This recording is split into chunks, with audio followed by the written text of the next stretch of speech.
Green Mountain Middle School in Botetourt County, Virginia, and welcome to my classroom. One strategy that I wanted to talk about that has had some positive impacts on my students this year is giving them choice, empowering them and engaging them in their learning by giving them that choice. So we know, based on Hattie's research, that students' impact on their learning, that achievement, there's a wide variety of things that we can do that do and do not work, and all of this is tied to engagement and to student learning. So a couple of ways that I'm doing that. One, I am allowing them that student choice and that student voice in the books that they are reading. So currently, we are ending a unit that is leading up to a larger novel called The Outsiders. It's considered kind of a classic novel for 7th graders, but I wanted to give them choice and also activate their prior knowledge.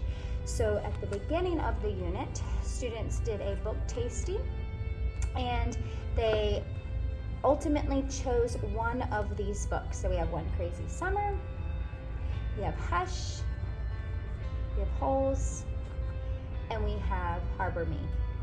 So all of these, in some shape or form, are related to The Outsiders, and they spend time independently and in groups working and reading through these books. What is really cool is just yesterday, I had a student come to me after Easter holiday and say that they were very excited because their parents got them this book to put in their Easter basket because they've been talking so much about how they love this book.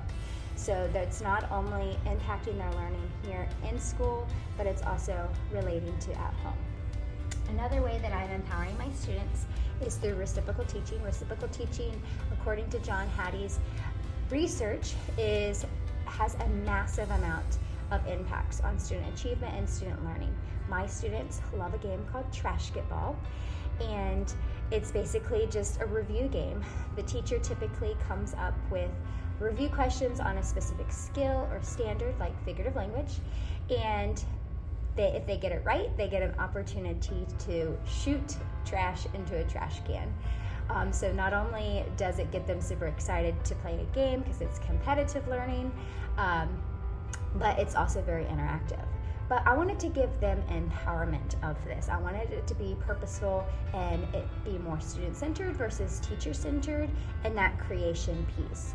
So currently students are choosing one of the standards that we're reviewing for end-of-year testing, and they are doing some research. They're looking at videos that is all about questions and high-order thinking and question stems, and they are creating 10 questions related to that skill standard, and it has to have a variety of level of questions, different question stems, and then they are going to conduct that trashketball game and be empowered and engage their student and their peers in all of these things. So that's some strategies that I'm doing here in my classroom in Botetourt County to get my students involved, but also giving them student choice and voice in their learning. Thanks for joining me.